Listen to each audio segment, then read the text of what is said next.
si Rais ini sebenarnya udah ngeh Wak, kalau ini dia pasti lagi nyelidikin aku deh, ya kan? Dia pasti udah agak curiga juga sama aku. Cuman sebisa mungkin si Rais itu bersikap santai Wak, seolah-olah nggak pernah terjadi apa-apa gitu sama dia sama Mizuki, ya kan? Sampai di satu titik si Rais ini kepikiran, alah ini kalau misalnya dia banyak-banyak tanya, habis aku nih, tahuan aku lama-lama. Aku habisin aja lah dia sekalian, daripada nanti dia lapor polisi, makin runyam lagi masalahnya, ya kan? Hai, wassalamualaikum warahmatullahi wabarakatuh. Terima kasih sudah klik video ini. Di malam ini aku datang lagi dengan satu kisah kriminal yang tidak kalah menggemparkan dari kasus yang pernah kita bahas kemarin, yaitu tentang pembantaian di Sagamihara ya. Kalau misalnya kemarin itu kita sudah membahas bagaimana kebencian seseorang terhadap teman-teman disabilitas ini bisa berubah menjadi tragedi yang mengerikan. Di malam ini kita akan lihat sisi yang berbeda Wak, dimana kerentanan mental seseorang justru sudah dimanfaatkan oleh pelaku untuk membunuh secara sistematis.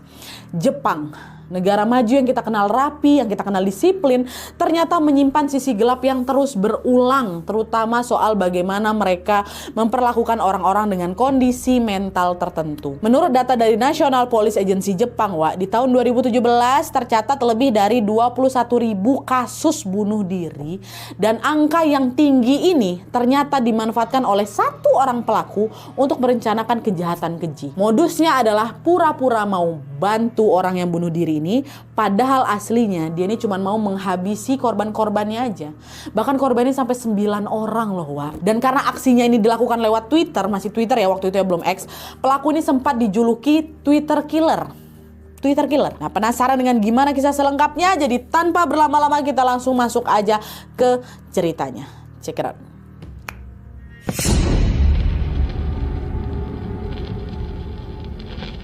Oke, jadi kasus ini melibatkan seorang pemuda asal Jepang yang bernama Takahiro Shiraishi. Dia ini lahir di tanggal 9 Oktober tahun 1990. Satu angkatan dia sama pelaku Sagamihara kan. Sejak kecil, Shiraishi ini tinggal bersama orang tuanya di kota Hachioji, Tokyo. Tapi sayangnya hubungan kedua orang tuanya ini nggak begitu akur Wak. Mereka pun akhirnya pisah rumah pada saat si Shiraishi ini menginjak usia remaja. Setelah orang tuanya pisah rumah, Shiraishi ini memilih tinggal sama bapaknya, sama ayahnya. Menurut sang ayah Wak, Shiraishi ini anaknya lemah lembut kali. Dia juga ramah kali sama tetangga-tetangga, sama kawan-kawannya, ramah, anak-anak baik-baik lah gitu. Tapi tanpa sepengetahuan ayahnya, Shiraishi ini ternyata punya kebiasaan yang nggak wajar waktu SMP Wak. Dia itu suka main permainan Kizetsu Goko. Katanya ini disebut sebagai tantangan blackout atau permainan pura-pura pingsan Wak. Jadi sejenis permainan yang tujuannya untuk dapetin sensasi pusing itu, sensasi pingsan itu dengan cara nahan napas terus dipiting atau dicekek lehernya. Kayak gitu cara mainnya untuk dapat sensasi mau pingsan itu. Nah, Kizetsu Goku ini cukup populer di Jepang Wak tahun 2000-an. Tapi mengingat resikonya besar kali, kan bisa mati kalau misalnya dipiting dari belakang kayak gitu kan. Pemerintah dan sekolah di sana pun akhirnya melarang para siswa memainkan permainan ini. Tapi meskipun dilarang, si Shiraishi ini diam-diam tetap bermain Kizetsu Goku ini sama beberapa kawan-kawannya aja. Bahkan si Shiraishi ini pernah Wak dicekek kawan perempuannya sampai kawannya betul-betulan kehabisan napas dan pingsan. Tapi lagi-lagi karena ini dianggap sebagai permainan, ya udah si teman perempuan itu nggak marah, dia malah hehehe, dan memang dia juga mau digitukan kok. Jadi senang-senang aja dicekek sama si Shiraishi kayak gitu. Entah apa yang ngebuat si Shiraishi ini terobsesi kali sama permainan ini Wak ya. Tapi yang jelas si Shiraishi ini tuh baru berhenti bermain seperti itu setelah dia lulus SMA di tahun 2009. Karena setelah dia lulus SMA ini udah nggak ada lagi teman-teman yang bisa diajak main kayak gitu. Jadi kawan-kawannya waktu itu tuh rata-rata udah ngelanjutin kuliah. Sedangkan si Shiraishi ini nggak lanjut kuliah Wak, dia kerja langsung. Jadi dia udah gak ada kawan lagi yang bisa bermain si piting tadi itu. Nah, waktu itu si Rais ini ngebantu ekonomi ayahnya Wak dengan kerja serabutan. Tapi karena gajinya itu kecil dan dia ini juga baru lulusan SMA, ya dia cari alternatif yang lebih cuan lah lagi ya kan. Mau misalnya cari kerja di perusahaan kan belum bisa tuh, dia masih lulusan SMA. Akhirnya di tahun 2016 dia memutuskan jadi scout liar Wak. Scout ini tuh profesi semacam perekrut wanita penghibur gitu loh. Tanpa terikat perusahaan resmi ya, karena dia scout liar. Ada yang resminya, cuman si Rais ini nggak mau terikat kalau misalnya resmi. Jadi dia pakai yang liar, jalur liar. Nah, kerjaannya fleksibel Wak, terus bayarannya juga besar. Jadi dia nih ya udah sering nongkrong aja di sebuah daerah namanya Kabukicho untuk nyari perempuan-perempuan yang butuh uang, yang perempuan-perempuan yang udah kelihatan rapuh, nanti ditawarin tuh buat kerja di klub-klub malam. Dia yang nyodorin si perempuan-perempuan ini. Terus setelah korban itu setuju, si Raisi barulah dapat komisi dari klub. Kurang lebih kerjaannya kayak gitu. Cuman dia waktu kerja kayak gitu bapaknya nggak tahu. Nah lama-lama bapaknya curiga karena si Raisi ini kan pulangnya selalu pagi, kan kerja kayak gitu kan berhubungan dengan dunia malam kan. Akhirnya setelah didesak-desak sama bapaknya, si Raisi pun ngaku lah kalau iya pak aku kerja jadi squad liar. Marahlah bapaknya di situ. Mereka pun bertengkar hebat, bapaknya nggak terima anaknya kerja kayak gitu. Si Raisi pun nggak terima kalau misalnya diatur-atur kayak gitu. Aku kan udah besar pak, aku pengen hidup bebas kayak gitu. Akhirnya gara-gara itu hubungan mereka pun jadi renggang lah. Masalah pun makin runyam ketika Februari tahun 2017 si Raisi ini ketangkap sama polisi gara-gara dia melanggar undang-undang ketenaga kerjaan. Dia ketahuan nih jadi squad liar, nggak boleh ada squad liar di sini, ilegal. Kalau squad resmi masih boleh nggak ditangkap. Cuman kan dia squad liar ditangkap, dijatuhi hukuman percobaan 3 tahun, nggak dipenjara dia ya. Tahu dia ditangkap kayak gitu, apa nggak makin marah lah bapaknya, makin kecewa lah ini bapaknya sama si Raisi kan. Yang ada si Raisi jadi nganggur di rumah, kerjaan cuma scroll HP aja main Twitter sambil menyusun rencana untuk mencari cara biar dapat duit lewat internet. Tapi di luar dugaan dia kelihatannya cuma males-malesan aja dan makin sering nentang bapaknya kayak gitu loh. Akhirnya diusir sama bapaknya dari rumah. Nah setelah dia diusir dari rumah, di bulan Agustus 2017 itu si Raisi pindah ke kota Zama, namanya kota Zama Kanagawa, sekitar 22 km dari rumah bapaknya. Di sana dia nyewa sebuah apartemen kecil yang berada di lantai 2. Ukuran apartemen itu sekitar 20 meter persegi aja.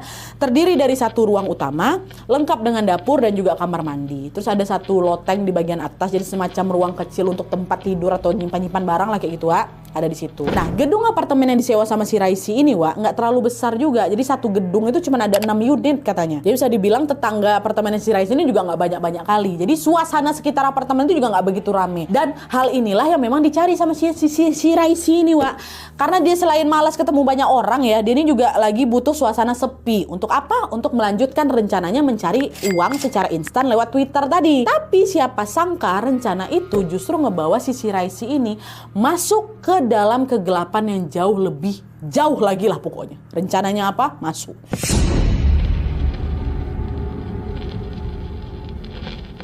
Jadi waktu dia lagi scroll Twitter itu, ternyata si Raisi ini lagi ngebaca tweet orang-orang yang lagi galau, orang-orang yang lagi terpuruk Makin lama dia baca, si Raisi ini makin ngeh kalau ternyata ada banyak sekali orang di negaranya ini, di Jepang itu yang ngerasa depresi. Entah karena masalah bully, entah karena masalah asmara, pendidikan, keluarga, pekerjaan, sampai ekonomi lah, itu ada semua tuh keluh kesah mereka di sana kan. Dan beberapa di antara mereka secara terang-terangan juga nulis tuh keluh kesah mereka di Twitter kalau mereka pengen mengakhiri hidup mereka. Sebagai orang yang punya background keluarga broken home, si Raisi ini ngerasa relate nih sama keluh kesah mereka.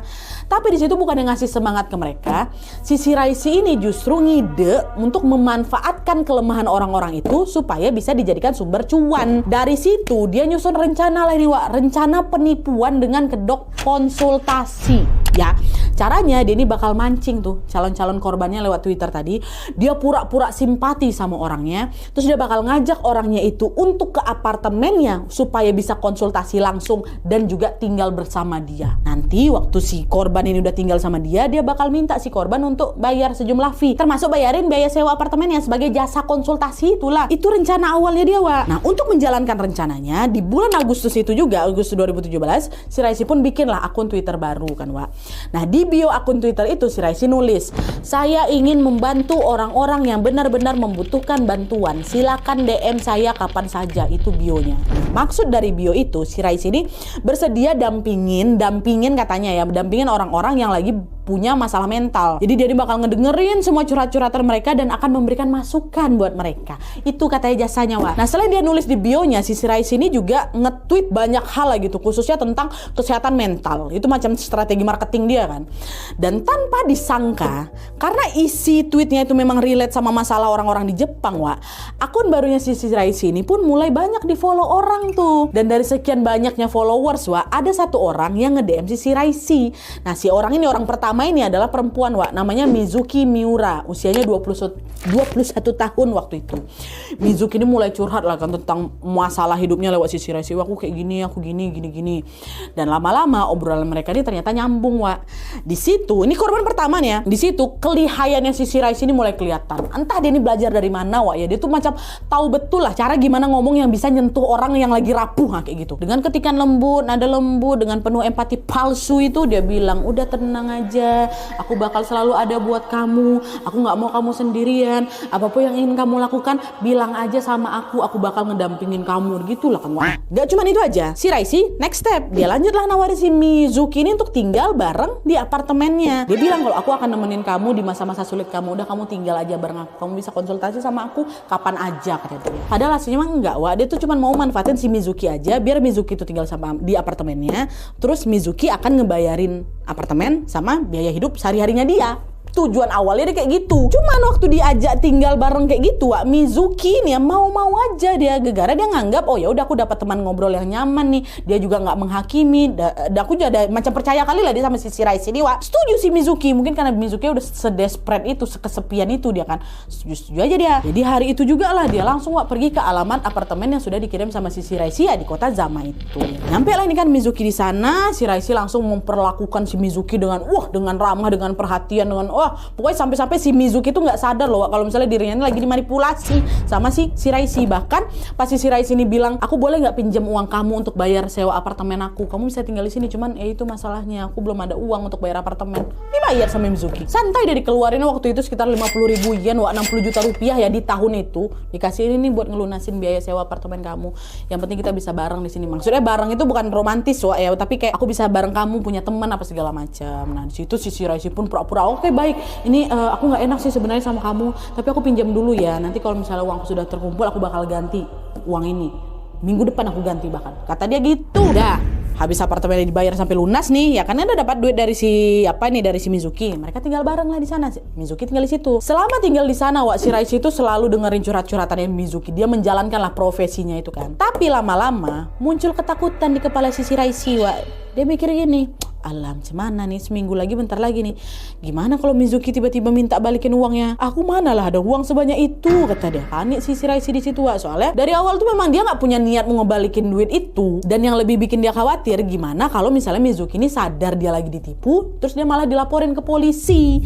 Nah karena dia nih nggak mau aksi penipuan itu terbongkar, Wak, Shiraishi pun mulai kepikiran sesuatu yang jauh lebih gelap lagi. Waktu itu dia langsung berniat untuk ngebungkam Mizuki dengan cara menghilangkan nyawanya Mizuki.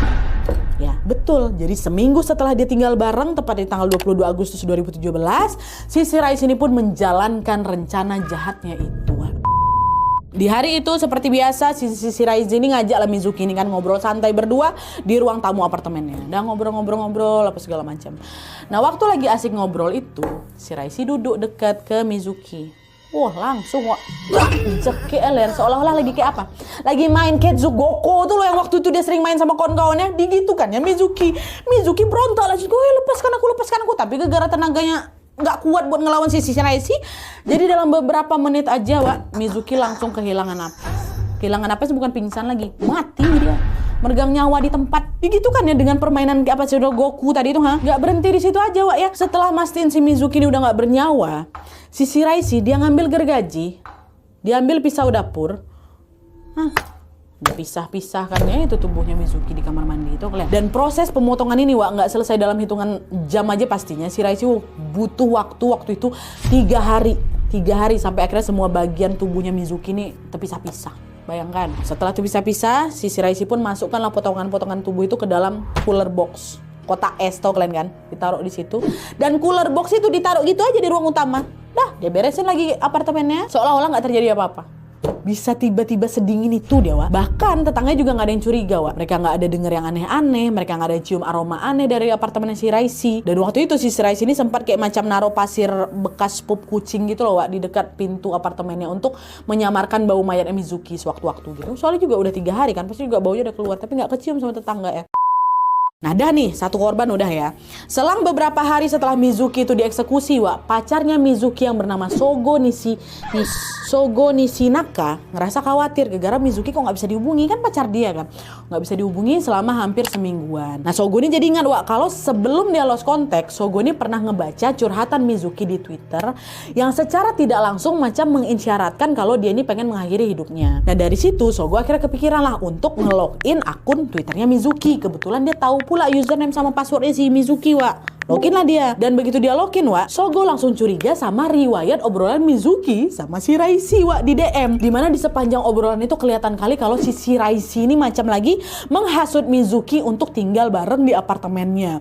Jadi Sogo pun menyimpulkan kalau Mizuki, pacar aku ini kemungkinan besar ada di tempatnya si Shiraishi. Dah Sogo pun ngelacak lah alamat apartemen itu kan lewat lokasi yang dibagikan sama si Shiraishi di bio Twitternya. Kan dia taruh alamatnya kan. Dan akhirnya pada tanggal 30 Agustus 2017 Sogo berhasil nemuin si apartemen itu. Dia pun datanglah ke sana, diketok pintu. Yang buka pintu siapa? Shiraishi. Disambut hangat si Sogo waktu itu, Pak. Wak, Sogo diajak masuk ke apartemennya, diajak ngobrol, kenalan ya kan, seolah-olah si Shiraishi ini macam tahu kalau Sogo ini bakal datang. Nah, akhirnya si Sogo bilang kan, kamu ada ketemu Mizuki nggak? Soalnya terakhir saya ngeliat kamu DM-an sama pacar saya. Ada kamu lihat gitu? Santai si Shiraishi ngomong kayak gini, Wak. Oh iya, dia emang sempat konsultasi sama saya beberapa hari yang lalu, tapi abis itu dia langsung pulang. Terus dia udah nggak datang-datang lagi kemarin. Terus saya juga udah lost kontak sama dia gitu, kata si Shiraishi. Nah, waktu bilang itu Shiraishi ini sebenarnya udah ngeh, Wak, kalau ini dia pasti lagi nyelidikin aku deh, ya kan. Dia pasti udah agak curiga juga sama aku. Cuman sebisa mungkin Shiraishi itu bersikap santai, Wak, seolah-olah nggak pernah terjadi apa-apa gitu sama dia sama Mizuki, ya kan. Sampai di satu titik Shiraishi ini kepikiran, alah, ini kalau misalnya dia banyak-banyak tanya, habis aku nih, tahuan aku lama-lama. Aku habisin aja lah dia sekalian daripada nanti dia lapor polisi, makin runyam lagi masalahnya, ya kan. Akhirnya di sini betul, Wak, waktu Sogo nih lagi lengah, Shiraishi langsung pakai Kizetsu Goko itu langsung dicekik di pitingnya lehernya siapa ini. Sogo ngelawan tapi nggak kuat karena dia apa ini dari belakang kan, apa segala macam. Mati, sesak napas, mati juga Sogonya. Dan setelah Sogo ini meninggal, Wak, Shiraishi melakukan hal yang sama kayak apa yang dilakukan ke Mizuki. Diambil gergaji, diambil pisau, dipisah-pisahkan si Sogo, dimasukkannya lagi kemana? Ke cooler box. Satu box sama Mizuki, ya Allah. Tapi berbeda dari sebelumnya yang memakan waktu sampai 3 hari itu, proses eksekusinya Sogo ini, Wak, wah, singkat kali. Cuman 2-3 jam aja. Bayangkan. Yang pertama itu diperkirakan dia ini macam masih takut-takut gitu loh, Wak. Nah, sekarang tuh dia macam udah terbiasa gitu. Padahal ini masih korban kedua ya. Makin cepat deh. 2-3 jam selesai. Masuk tuh dalam cooler box, satu box. Nah, setelah menghabisi 2 nyawa di apartemen ini, Wak, si Shiraishi ini malah makin terdorong untuk melakukan sesuatu yang lebih ekstrim lagi. Rencana awalnya kan dia ini cuma mau sebatas penipuan demi uang aja kan. Tiba-tiba berubah total, Wak. Ada dorongan baru yang muncul. Ada dorongan yang lebih gelap, yang lebih menyimpang. Entah dapat pikiran busuk dari mana nih, Wak, ya. Dia tuh pengen ngerasa punya kuasa penuh atas hidup dan juga tubuh orang lain setelah dia ngabisin nyawanya si Sogo. Dan untuk mewujudkan itu, dia mulai mengincar lah gadis-gadis muda yang rentan lagi, yang mentalnya lemah dan punya kecenderungan pengen mengakhiri hidup. Tetap itu yang dia cari. Untuk menjebak korban, dia pun ganti modus lagi. Bukan lagi sekedar sok-sokan jadi tempat curhat, Wak, ya.